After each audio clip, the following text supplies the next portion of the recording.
This episode of the Mosaic Life podcast is brought to you by the Baca Institute. Think back about 20 episodes ago, episode number 26, we had Lori Seymour with Wisdom Talk Radio on the podcast. We actually all recorded one podcast and released it on our individual podcasts. Lori hosts Wisdom Talk Radio. And actually, if you've listened to the podcast anytime recently, you may have heard a promo for her podcast leading into ours. And I would highly encourage you to check it out. Lori is the founder of the Baca Institute, and she is putting on a 2-day intensive Turiya meditation class. What that is, think about this. How do you invite inspiration? Then once you are inspired with something, an idea, a project, a new way of being, how do you inspire the actions required to bring it to life?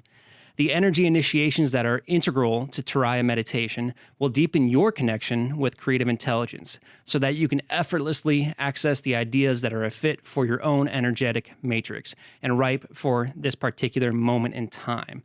If that sounds like something that you may find of benefit, please check out her class at thebacainstitute.com. That's the BACA Institute.com. The link will be in the show notes, and you can find more information as well as cost. And on top of everything else, if you take this class, it'll include a 3-month subscription to Turiya Meditation Live online. Again, that's thebacainstitute.com. And while you're at it, check out Lori's podcast, Wisdom Talk Radio.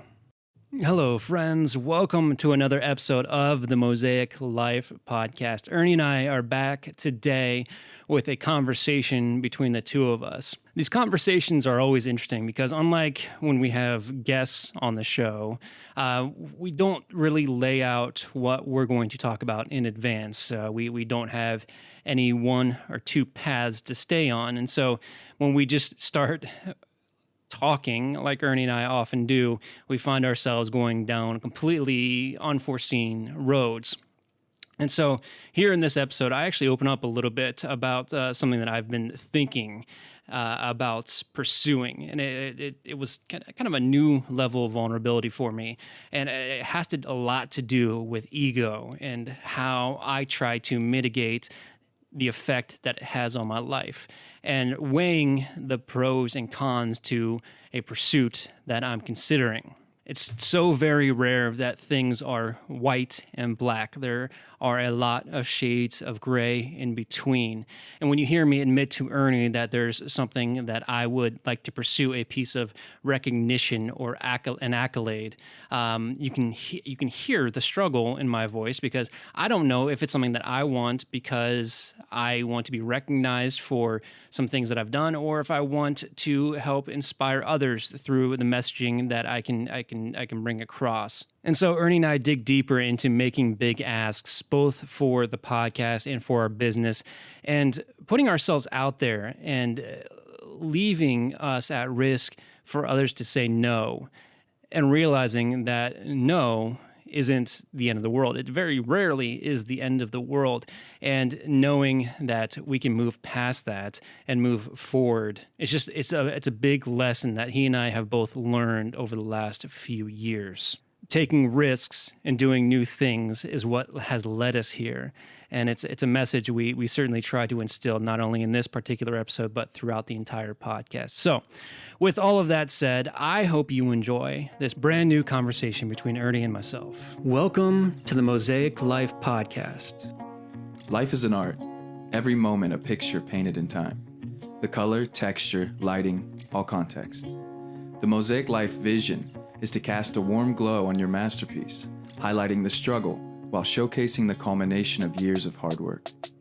Join us for guided meditations, interviews with authors and leaders, and engaging conversation as we explore the depths of our consciousness. Welcome back, guys, to the Mosaic Life podcast. I'm super excited to be here. This is Ernie, your co-host, and I'm here with my good friend Trey. How's it going, man? I'm doing well, Ernie. How are you, man? Good. I'm feeling a little scripted at the moment, trying to sink into this, but hey, it's coming along. I feel really good, man. I'm excited to be here. That's good. Super stoked that we're almost to episode 50 and almost to a year into recording this podcast, having had no idea what we were getting ourselves into, and seeing so much, evolving from it. So yeah, I feel really good, man. And life's crazy good right now too, for a number of reasons. How's everything going on your end, man? Everything's good. I was just reflecting back and just thinking about some of the conversations and locations we had those conversations in, just leading up to this podcast. That what this has become, everything that I can think of was done in nature, which is really cool. We were at a quarry. We were in the woods somewhere on some trail. It just opened us up to a lot of great conversations, which is how this kind of evolved. Yeah, man. I mean, there's no better place, more relaxing for me than being out in the woods somewhere, honestly. Yeah. I used to think that I was going to live in the city. Like when I'm from the country, I'm from rural areas. Both of the places I predominantly grew up in were kind of out.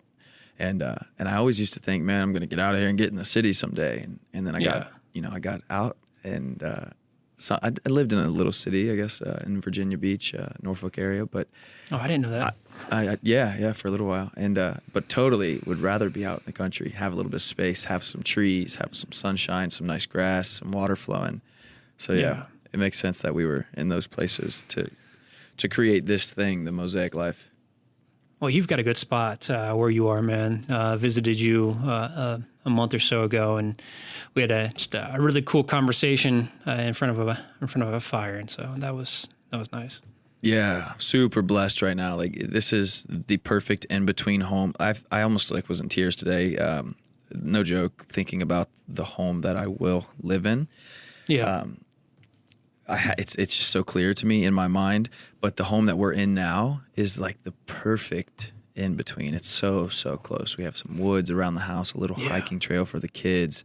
It's awesome. This big yard that we can run around in safely, not worry about like a bunch of hustle bustle street type things going on around us. Where we have young kids, so it matters to us. Oh, absolutely. How close we are to the main roads. But man, so much space, beautiful nature, some trees in the front yard, the birds flying around. It's always so peaceful, and we have a couple wind chimes, which just add to the whole vibe. Yeah. It's great. I love wind chimes, man. I try to be a conscientious neighbor, so I do live in an apartment complex, and I love wind chimes. But as much as I love them, I usually don't put them out because I don't want to drive people crazy around me. But they always make me think of Twister, which I think is kind of weird. That's almost counterproductive, I think, to the idea, right? Right, I know. I don't remember the movie. What happened? Like they. I remember they had big wind chimes and like Helen Hunt's aunt's yard or something like that. I don't know. I don't know. Yeah, it always makes me think of tornadoes. Well, there are some people listening right now like, what? You don't know Twister? Like, I remember kind of seeing it. Yeah, it's such a good movie, man. Yeah. So what's new, man? What when you consider the past 3 weeks and the life away from the podcast, of course I know what's been happening within the realm of what we're doing together, but you have 90% of your life or 80% of your life, whatever percentage is completely separate from the podcast. What kind of challenges, successes, insights, what's your life been like the past few weeks? It's been busy. So I last year I was asked to join the Red, White, and Boom team. And for anybody who's not in Central Ohio, you probably have no idea what that is, but it's the biggest 4th of July fireworks show in the Midwest. And it was really exciting. It was an awesome opportunity, but like so many things, that wasn't able to happen this year just because how many people gather downtown, 400,000 plus annually. So we tried to pick up the pieces as best as possible, and we did a virtual Best of Boom event, and there was still a lot of work to be done. So I'm glad I had the chance to do that. I'm glad I was able to prove myself valuable on the team, but I'm glad also to have that in the rearview mirror for a little bit until we start planning 2021. So that business is good. I finally have my taxes just about done, which is amazing. That's a weight off. Yeah, I've been for years and years and years and years been looking for a great accountant, and I have been H&R. I always seem to bounce from one independent accountant back to H&R Block because I wasn't happy the year prior. Finally found somebody is in my network. He's around my age, somebody I trust, and he took care of me so well, and I'm so happy that I was able to find a lot of tax savings, which means everything that I don't have to pay in taxes, I get to put into a savings account and just let that build interest. So I'm so happy to have that out of the way. And, every day I feel like I don't want this to sound braggy, but one of the best decisions I've ever made in my life was working for myself. It's a lot of work and it can be stressful at times, but especially now, I am so happy to have made that choice, and just knowing that I have full and complete control over my income and not have to worry about, to an extent, the effect that COVID is having on my business. And I know really now there's a lot of people who are dealing with the stresses of having to be in a public place, and it has not been good. And it's made me feel even more thankful for, working for myself or working here independently. Oh yeah, solid. No, that didn't feel like bragging at all. Not that we can't brag. I think we should all have an opportunity to brag more. But this idea that people have taken public spaces for granted, right? And we realize that now as we are being mandated at this point to wear face masks in public, and there's a lot of concern about the spread of the virus. But having made the decision last year to leave your job and start working for yourself independently, building websites and maintaining websites for people, what you had probably in a million years wouldn't have thought in that moment that this is going to be helpful because I'm not going to have to be in public next year during the pandemic. But it's proving to be helpful for your sanity in several different ways. Yeah, it's truly amazing, and I work hard, and I generally work, morning to evening, but there are days where I can just say, hey, I want to go mountain biking. So last Friday, me and a couple of buddies, we took the morning off and just went mountain biking. That is a dream come true for me. It's just such a good feeling. Yeah, that's great, man. Yeah. So you mentioned, working morning to night kind of thing. I wonder what's your, when you get busy, like you were saying, you've been busy the past few weeks. How do you maintain yourself, in what could be an overwhelming amount of work? I've noticed you asking that question to obviously not just me, but to our guests, and I really like it. It's a very good question, and that's an interesting question for me, because when I was in a professional environment, everybody would either, you can call it bragging, you can call it complaining, you can call it whatever you want. Oh, I worked 60 hours this week. And, that sounded miserable to me at the time. Like, I don't want to be in an office for 60 hours a week. So that sounds awful. Now I'm probably working between my design business, between Red Wine Boom, between the podcast. I don't even want to guesstimate how many hours I work a week, because it doesn't matter to me. Like, there's no benefit to me whatsoever to say, oh, I worked 70. It's non-consequential. It does not matter. I work when I need to work and when I want to work, which is even more important. And so to maintain my level-headedness, my sanity, I have the freedom to go do things I want to do, to relax when I want to, whether or not that's going for a run or mountain bike, a lot of fitness related activities and just getting outside. That's been key to me, especially this year, just getting outside as much as I possibly can. Yeah, man. And honestly, you built the website for the Mosaic Life podcast. And I was just like, man, you're putting so much time and energy into this. You don't have to do all of what you're talking about doing or something along those lines. And then you came back with, no, man, I love this.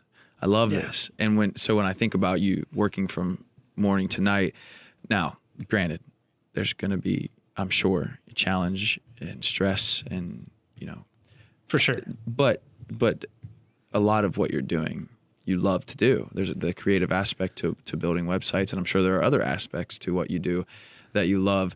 And so that feels pretty good. You know what I mean? And when I hear you in regards to your work, talk about that, and then I hear you now saying, well, I work a lot, but I love it. I love it too. And I want to emphasize a point, and for any entrepreneurs out there or wannabe entrepreneurs, when you work for yourself, especially when you're a solopreneur or sole proprietor or what have you, one of the most freeing elements of that is you alone get to choose with whom you work. If you have a client or a prospect you just don't click or connect with, you have every right within you to say, I don't want to work with you, or to even fire clients. That sounds like sacrilege, but it's not. You can fire clients if they're giving you too much stress. We all need the money, but if you are spending 80% of your time dealing with 20% of your clients who are treating you like shit, get rid of them. You will be so much happier, and you have that choice within you to say, you know what, this just is not working out. Let me make some referrals for you. You can find somebody else to work with. Yeah, that sounds so important, man. Like, one, find something you love doing so that if you are doing it from morning till night, you're not like killing yourself. You actually enjoy doing it. And two, do it in a way that you can choose who you work with so that you're not stuck around people that you don't want to be around just because you think you need a paycheck or just because whatever reason. Yeah, man. It feels really good. Let me stress one more point. If you are an entrepreneur, find a good freaking accountant. Do you want to share yours, or should people just email you if they're looking for an awesome accountant? I mean, if you're in Central Ohio and you want a great accountant, his name's Jeff Warner. I believe it's him and his dad who own Warner Tax Group. So if you are interested, shoot us an email, onemosaiclife@gmail.com. I can certainly send you his way. Yeah. So Trey prides himself in analyzing and sussing out good quality. So to hear him bouncing back and forth between H&R Block and private accountants, and then to say on this podcast that he's found the one, I think that's a pretty big deal, guys. It is a big deal. And if you message today with code Mosaic, get 20%. No, I'm kidding. You're not getting any discount. This guy's the bomb. No. Yeah. Yeah. You know what? Since we're spending so much time on me, Ernie, thank you for that. By the way, you're stroking my ego. I'm curious. I'm curious how it's going, man. I can ask you questions in the directions of shitty things. I want to put something out into the world that I've talked with a few people about just because I'm exploring it, and I want to share with you my reservations about it and why. Yeah. So about what? So I don't remember. It's probably been a month or two or whatever. I don't remember. No, you know what? It started in this podcast. It did start in this podcast. We interviewed Matt Ward, and we didn't really talk with him about this, but I ended up reaching out to him after the fact and asked him about it. He was on a 40 under 40 list, and I'm like, that started getting me thinking, like, that'd be kind of cool to be on one of those lists. And I know Business First, they're a publication here in Central Ohio, maybe elsewhere. I imagine that's probably a national organization. They run a 40 under 40 list. And so I reached out to Matt. I'm like, hey, listen, Matt, I know this, to me, like I've got this internal struggle. Like it'd be cool to be recognized on a list like that, but also it's very self-serving, and to me it feels very egotistical. And so I'm curious. How did you end up on the list? What was it that put you there? And he explained to me that he happened to meet somebody who was on the list previously, and they ended up recommending him. Like, okay, cool. So then I actually had a conversation with Frank Egan a couple of days ago because he knows somebody in Columbus who's on that list, and he's connecting me with her, and we're gonna chat in August. And so my struggle is, I'm doing a lot of cool things that I really enjoy, and having an opportunity to be recognized for some of those things, even though I don't think I'll ever feel like I'm doing enough, it'd be really cool. But at the same time, I try so hard to keep my ego at bay. It's really something that I've honed in on over the years. So I have this, struggle between narcissism and, hey, it's an opportunity for me to promote this podcast or, promote some of the other things I'm working on. So I want to hear what you think about that. And yeah, what do you think, Ernie? I have questions first. Sure. Yeah. Yeah. And this is almost sideline, but then we'll get back into the other idea of feeling as though you're being driven by your ego into this 40 under 40. You mentioned, I think this is connected, but I'm just going to ask anyways, regardless whether it is or not. You mentioned feeling as though, or thinking that you're never going to feel like you're doing enough. I thought that was really interesting. Yeah. And I did express that to Frank as well. So, I mean, yeah, I'm doing, for me, especially historically speaking, I'm doing a lot. One thing I've never mentioned, I volunteer some time with Community Refugee and Immigration Services. They're a great organization in Central Ohio who helps find refugees homes and helps them integrate into Central Ohio. And so I help plan their annual 5K every year. So I do a lot of things to get out there and do as best of work as I can do. But at the same time, I know these lists are a lot of times composed of people who are, creating these, Fortune 500 companies and are saving the world. And so I think I'm in comparison mode right now. And saying, I'm not. The first one that comes to my mind is Aunt Flo. She's from Central Ohio and doing really, really cool things. So yeah, I guess that's not a real comparison. Name, is it? And that's not her real name. I can't remember her real name right now. That's the company, I think, right? That is the company. Yes. Sorry. That could be quite confusing for some people listening right now. Clarification. Yeah. But a phenomenal woman. We talked about having her on the podcast. In fact, so you're looking out, and you're saying, sure, I'm doing quite a bit, and I'm doing enough, historically speaking, maybe even like I'm doing quite a bit compared to who I've been in the past. But I like this idea of being on a 40 under 40 list. However, I don't necessarily feel as though I belong there, and I'm curious that maybe I'm going after that for all the wrong reasons. That's summed up in a nutshell. Yeah. Well, do you want my opinion or? Yeah, man, go for it. Yeah.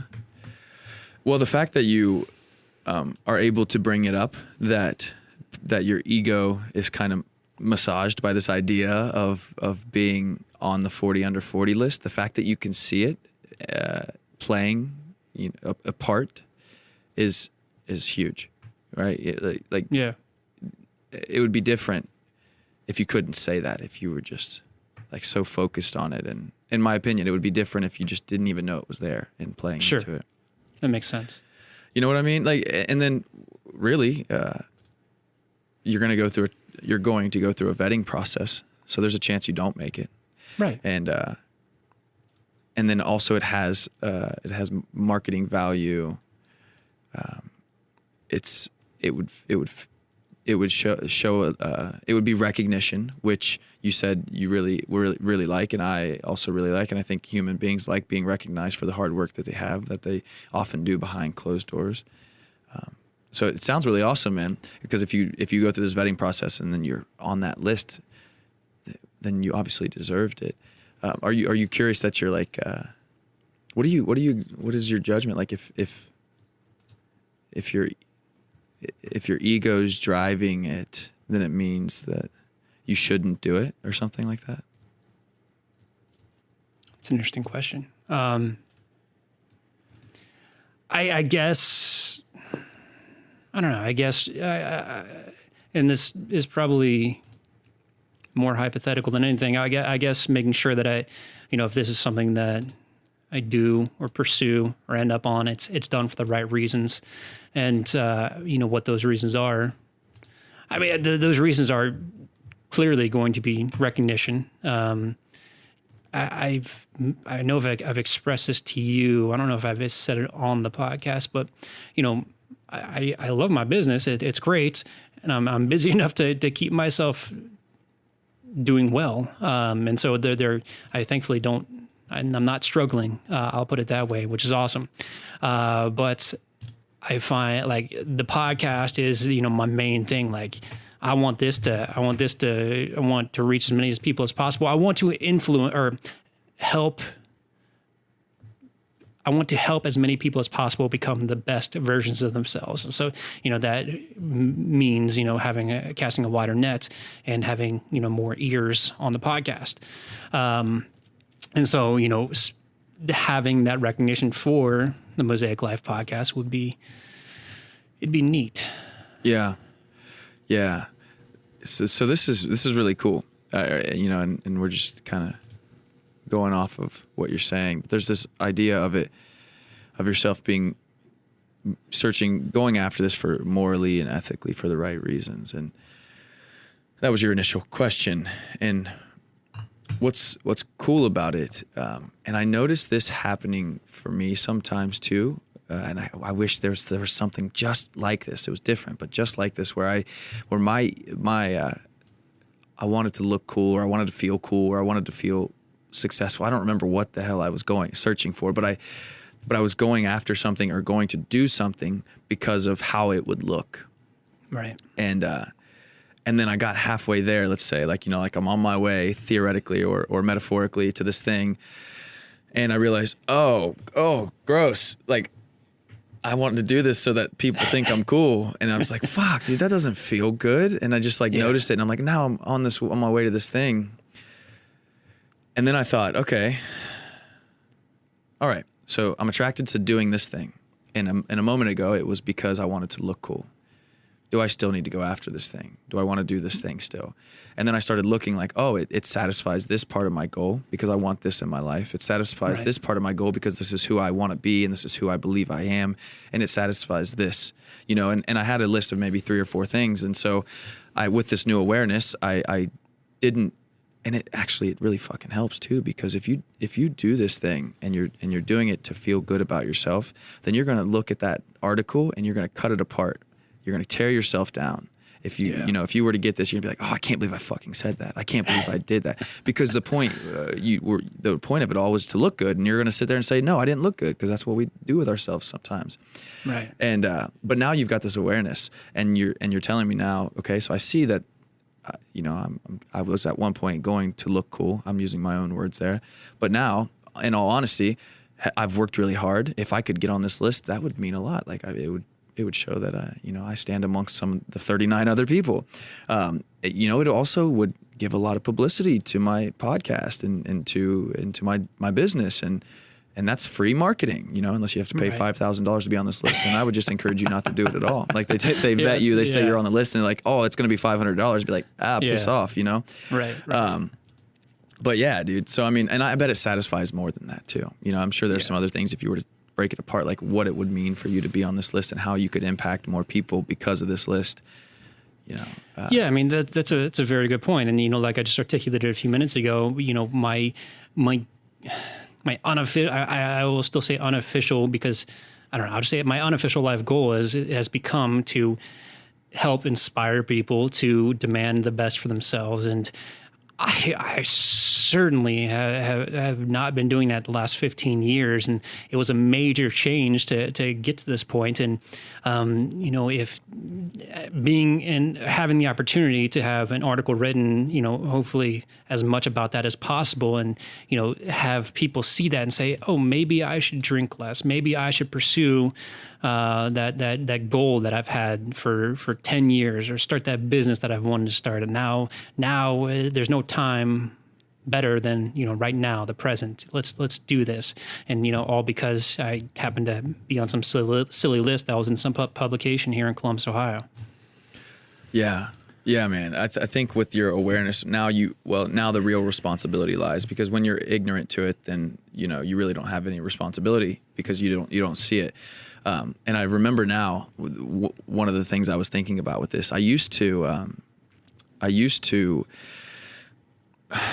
care so much about language because I thought if I articulated myself in a certain way that I looked cool. Yeah. And then, or impressive or smart or whatever. Right. And then, 3 or 4 years ago, I started to realize the value of language in terms of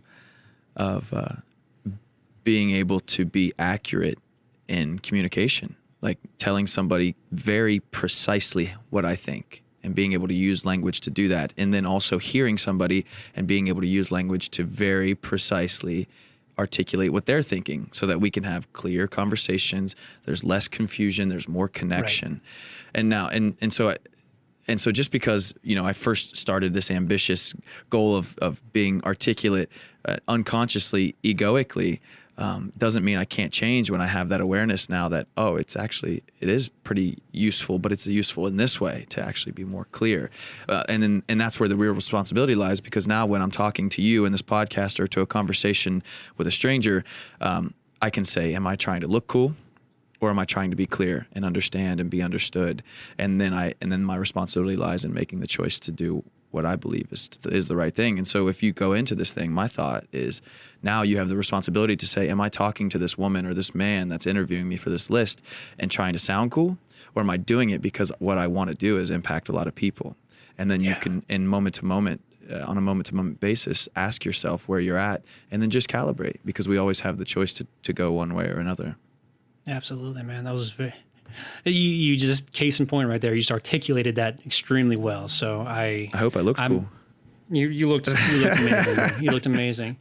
I mean, if I find myself at a point where I have the opportunity to be interviewed for it, I'm definitely going to go back and listen to this. That's actually extremely helpful. How old are you? 29. 29, and I'm sure there's a 30 under 30 that I can sneak you into. Yeah. Well, I'm not. I would love to hear that.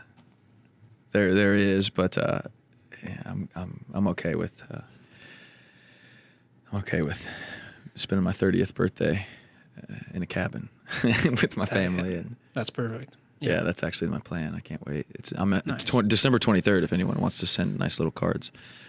Or an e-card to our email. The podcast will do your birthday up, right? I promise. Yeah. we must have missed it last year. I must have missed it somehow. I'm sure I wished you happy birthday, but I don't think we did. Maybe I did. I don't remember if I did it like in an intro or something. You've done some pretty cool shit for me, dude. Like Father's Day, you had good. a really nice thing, and I think on my birthday as well, you had a cool shout out. It's surprising because it was just really thoughtful because I hadn't. You did it in the intro, and so when I listened, it was like, oh, boom, that was really fucking cool, man. Yeah, you've got a birthday coming up too. How old are you going to be? I do. I'll be 35, so that means I've got 5 years to get on this list. Yeah, you're good, man. Yeah. You deserve to be on it today, but if you don't, you have 4 more years. Yeah, I appreciate that. No, technically 5 more years then. Yeah. Yeah.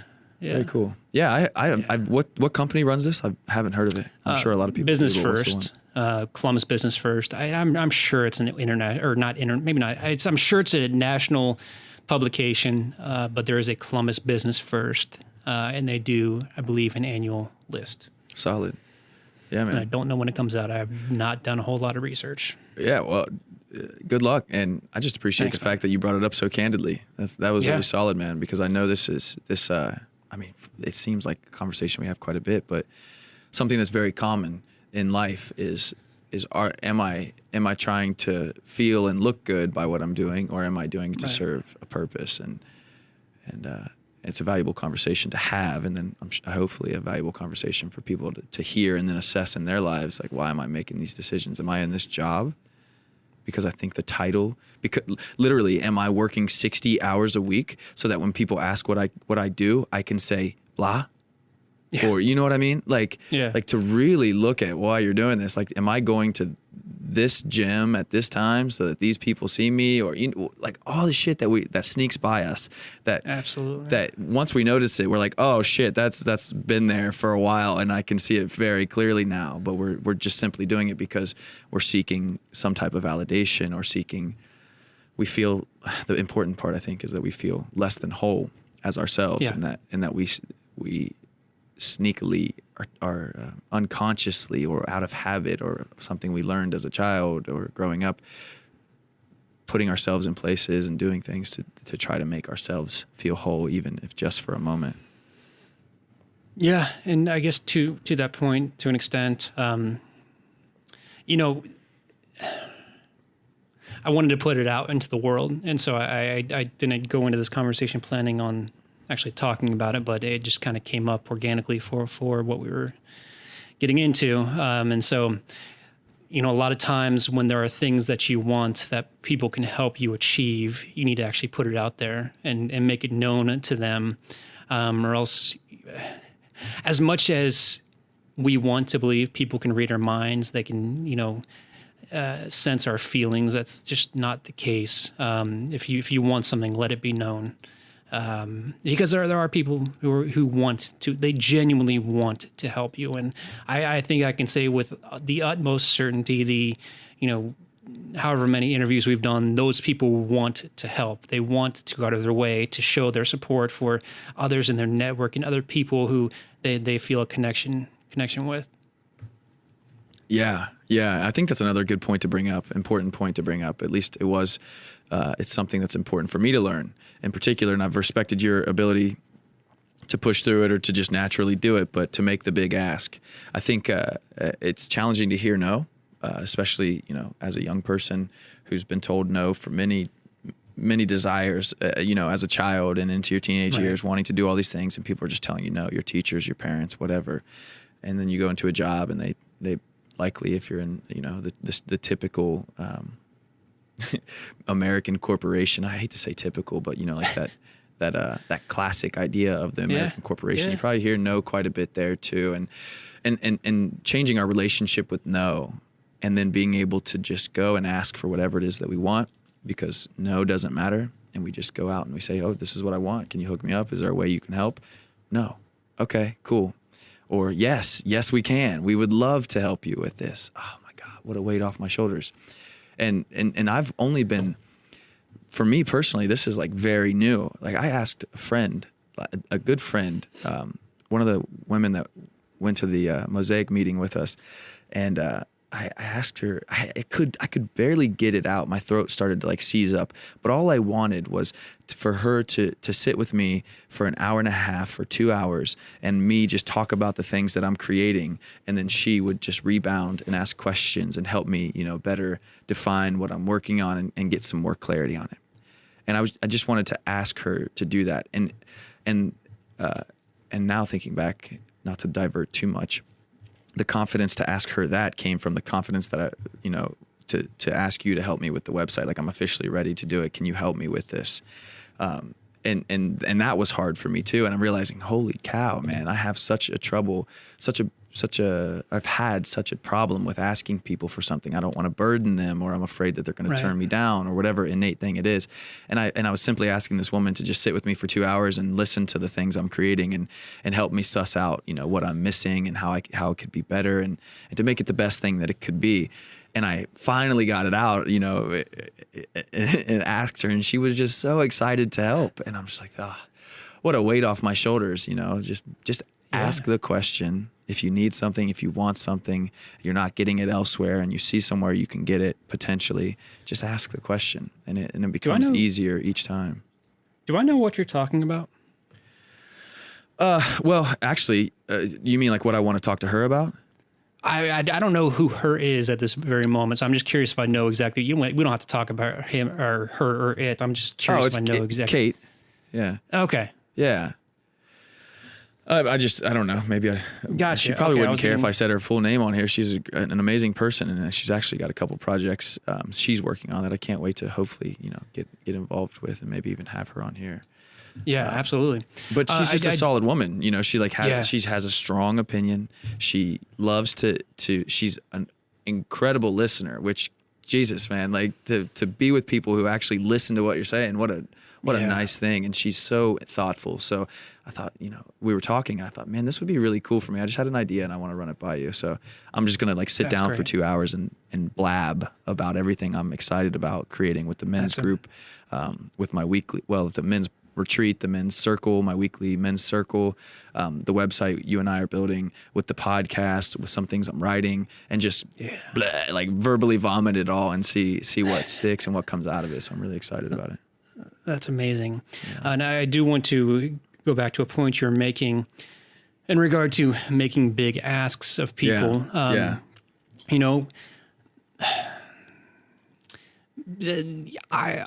certainly not innocent in this. When you ask people for something that is going to potentially put them out, a lot of times you can be very short-sighted in saying no. I've taken influence and direction from people like Frank, who is constantly going out of his way to help other people, because when you help somebody, that means in the future, you are going to have the opportunity to have them help you. You create this dynamic where you're building this relationship and this foundation of trust. And Ernie, I'm helping you build a website, man, because you're doing this podcast with me, because you're a great friend of mine. And I know that in the future, if there's something, hey man, can you help me out with this? Can you write me a letter of reference or something that I can come to you and ask you that?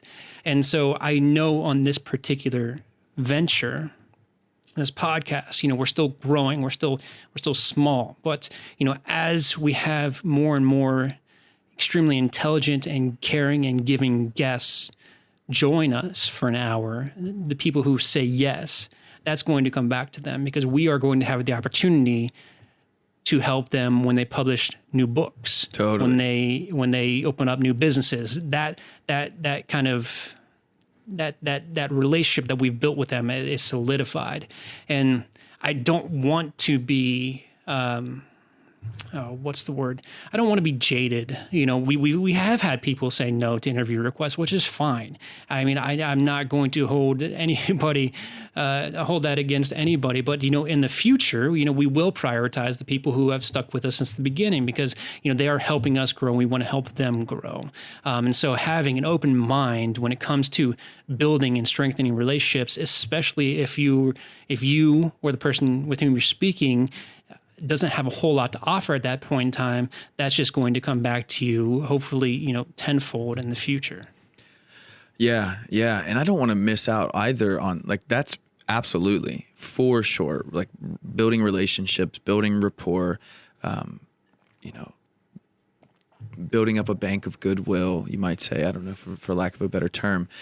And in the long term, the implications of that, of having amazing relationships with amazing people and doing things for these people that you want to do, not bending over backwards and saying yes when we could have said no, because I think that's a big challenge too. But the point I want to make is that there's also, there's a long-term implication, like you're saying, and there's a short-term implication, and it happens energetically, in my opinion. We are energetic beings. I mean, our body, we have a nervous system. Nobody can deny that. And that nervous system is firing electricity. And so our brain also has electrical waves that are constantly moving in and out.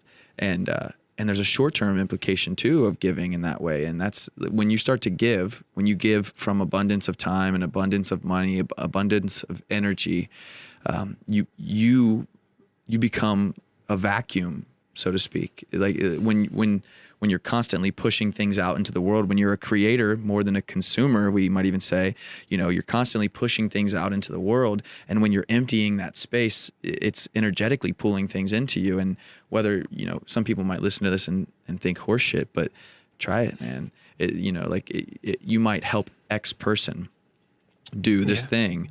And then this other person do this thing, and this other person, and that might, with that relationship in particular, or those relationships in particular, might not, quote unquote, benefit you for years on the receiving end.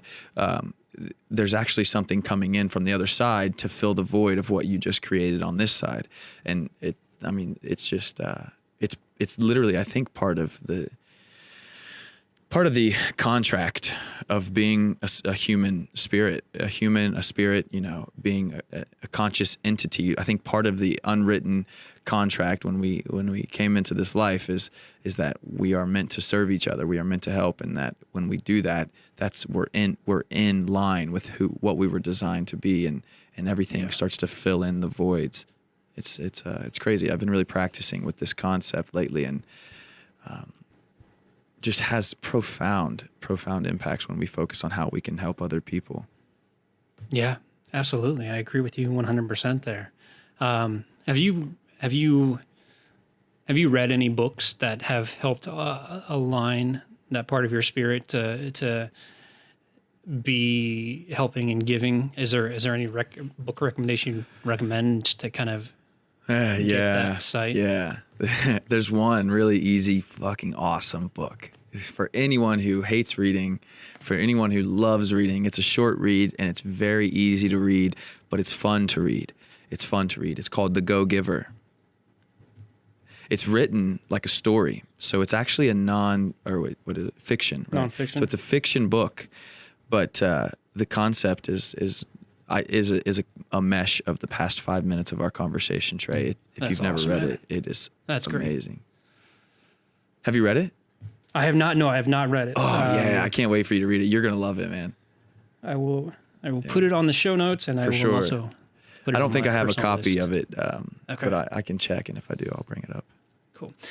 So one last thing, this is going back, but if thinking about our guests and thinking about the people we've brought into the show, the person who just to me seems to embody that spirit of wanting to help others and being so freaking friendly is Tiago.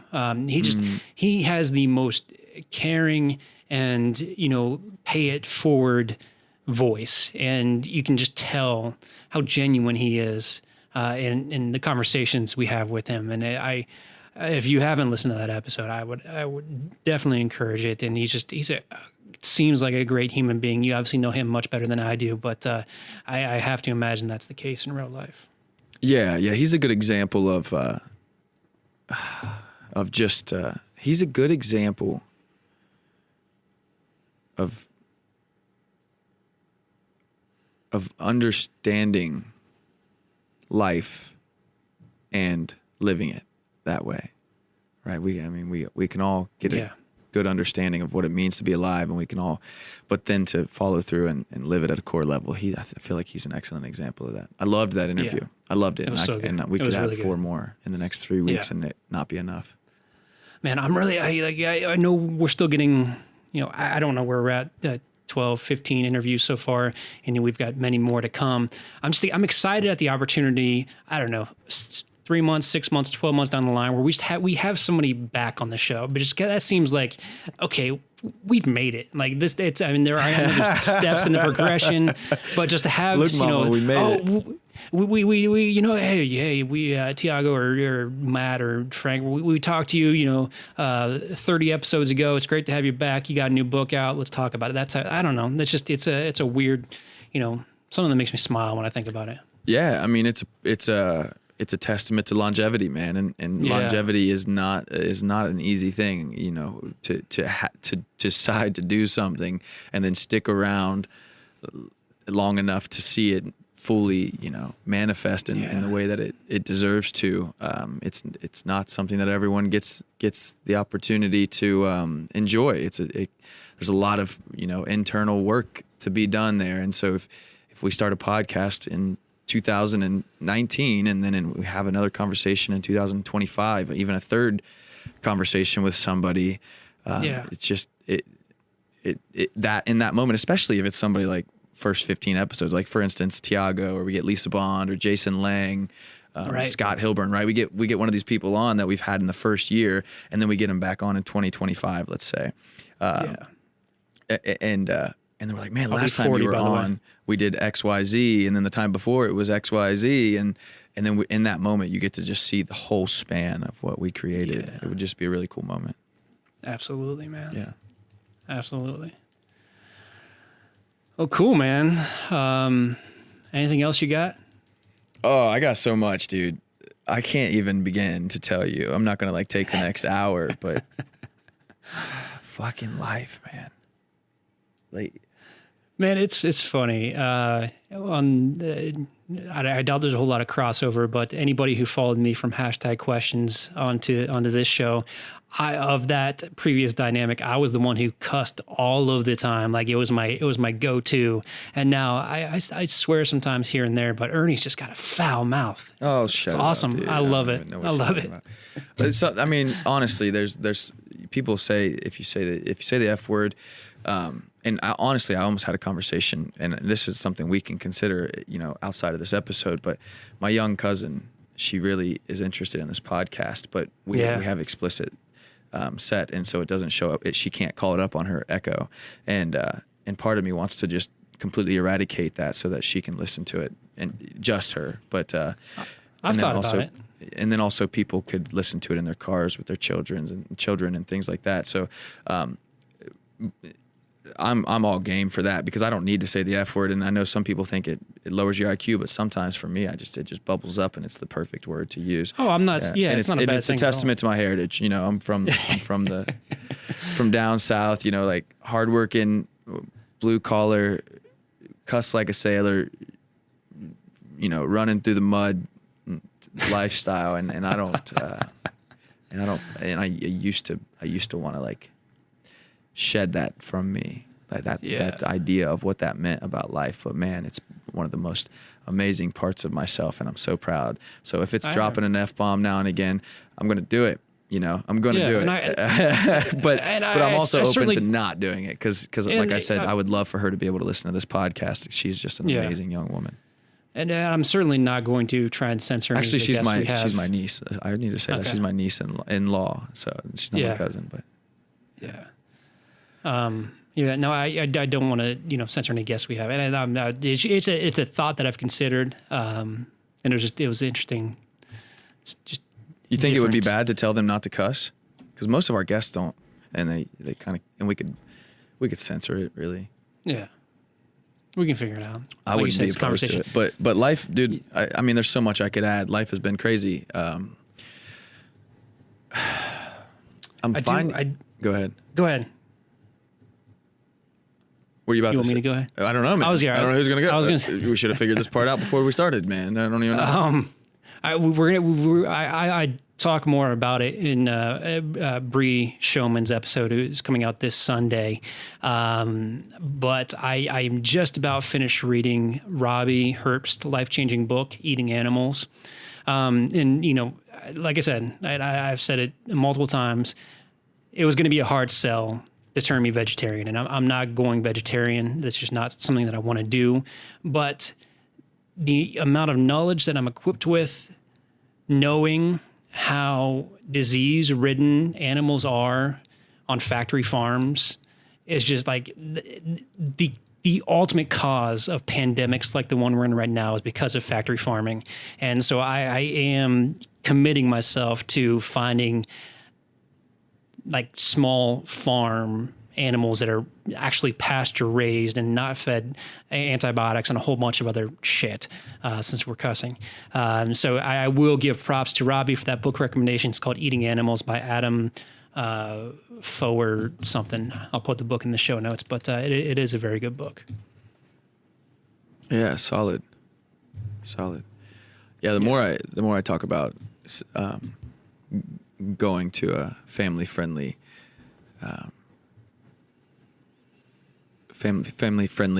language, the more excited I am, because to have not to change back and forth between subjects, because that I'm sure that book was really good, but I'm kind of like stuck in this mind frame, like to have my young niece, who's like maybe she's 10 or 11, maybe she's only 9, I don't know, but she's like she's one of the few people that often asks me about this podcast.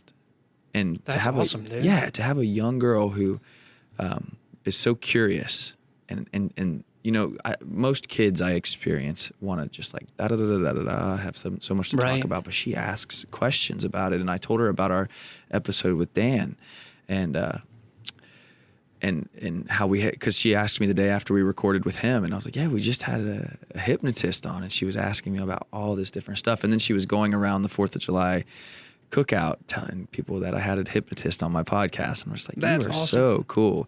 And that's cool. Yeah, and so I would love to consider doing that. Okay, I'm completely down with that. That sounds good.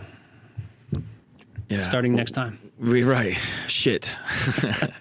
On our next episode, I mean, I don't even know how we would do that. How we'd have to go back and we wouldn't have to censor ourselves. We'll talk about it another time.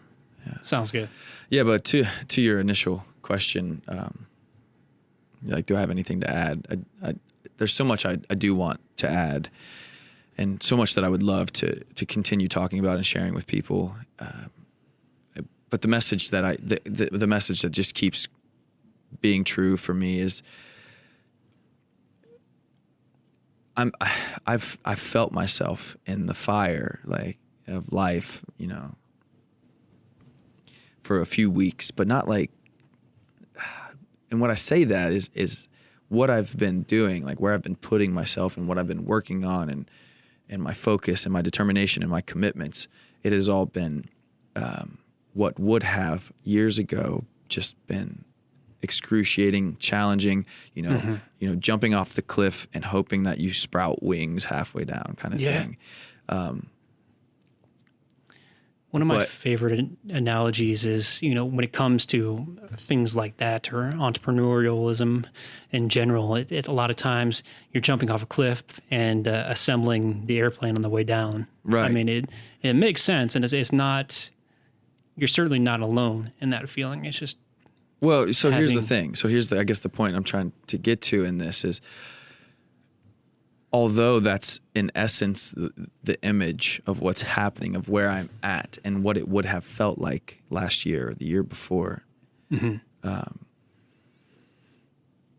in a place where I can enjoy it. So not just like enjoy the idea of what it's going to bring, but to be in a place where, you know, I'm taking risks. Let's just say that, where I'm taking risks and doing new things and putting myself out there. And I'm sure people understand, like when you go to put yourself out there, or when you do take a risk, it's a shock to your body. It's a shock to your nervous system. I talk about this idea in the Revved Up talk. I think it's like episode 32 or something like that. Such a good talk. Yeah, dude, it was great. Like, and I don't say that to like, but it just came through perfectly. And this is the point. Like when you put yourself out there and you try something new and you're risking putting things on the line, it tends to have this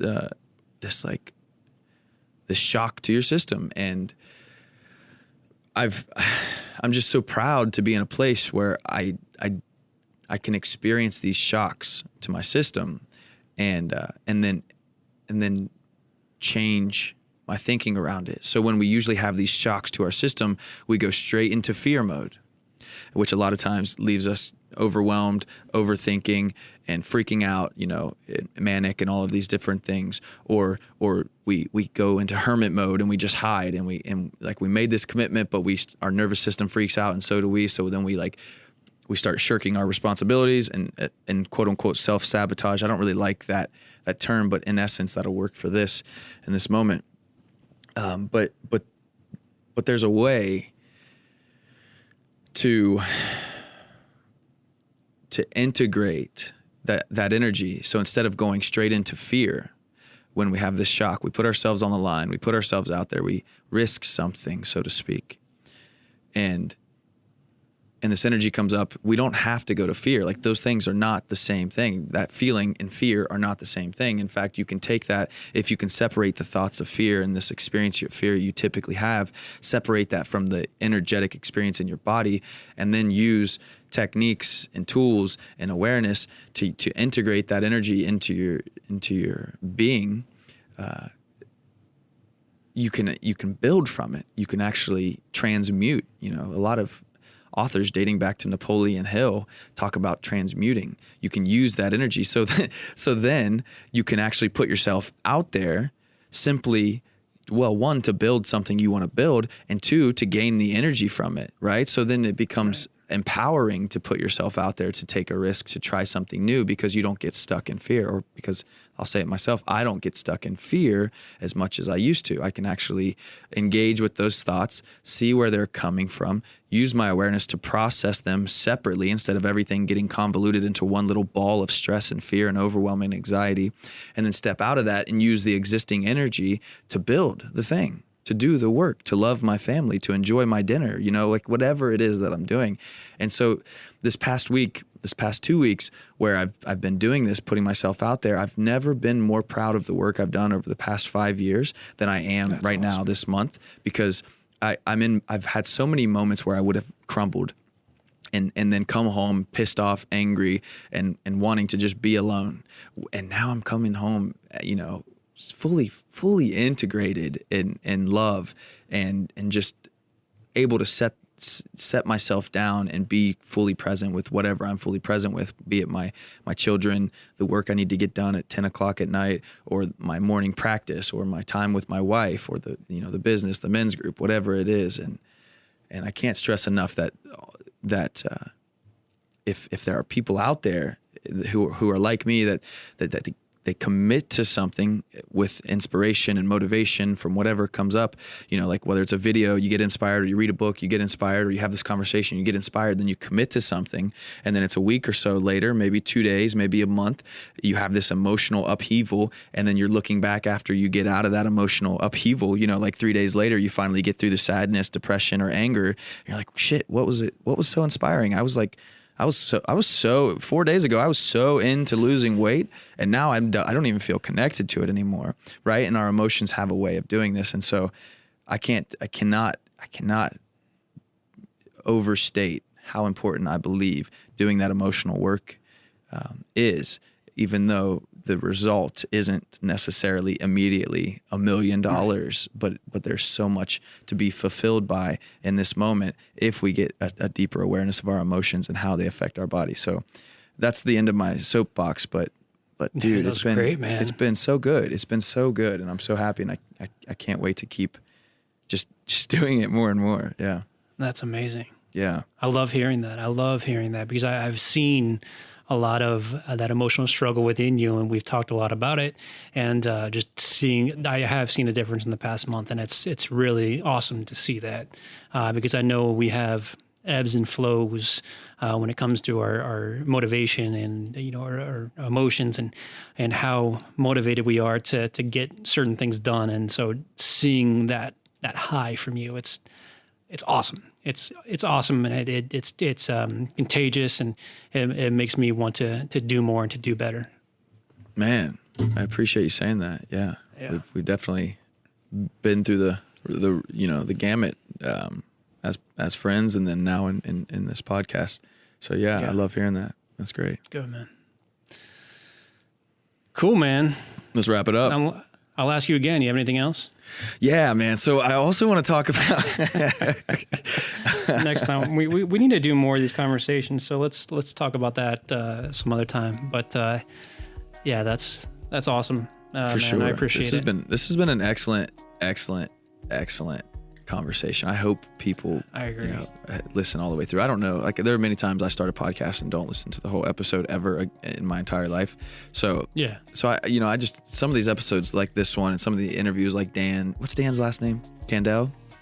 Yeah, like that, Tiago, I really hope people listen to the whole episode because there's so much fire in it, and I feel the same way about this one. I agree. Cool. Well, Ernie, thank you so much, and let's talk again soon. Yeah, peace, everybody. Thank you for listening. Take care, Trey. Thank you all again so much for spending an hour of your very valuable time with both Ernie and myself and with the Mosaic Life podcast. If you enjoyed what you heard here, I encourage you to do a couple things. First of all, subscribe. Subscribe wherever you get your favorite podcasts. Any app, any device, whatever works for you, we are there. Just search for the Mosaic Life podcast. If you happen to get your podcasts on Apple Podcasts and you enjoyed this particular episode, please leave us a 5-star review. That goes a very, very long way in helping us grow our listeners, and it also helps us attract better and more interesting guests. Also, if you want some additional content, you can follow us on both Facebook and Instagram. Facebook, just search for the Mosaic Life podcast. Instagram, we're at One Mosaic Life. You can, of course, visit our website at themosaiclifepodcast.com. And also, you can join the Circle. The Circle will notify you via email every time a brand new episode comes out. We will also make contest announcements through the Circle, as well as other merchandise deals. You can sign up for all of that and more at themosaiclifepodcast.com. Thank you all again so much. We truly appreciate it. We appreciate you. Take care, do better, and be well.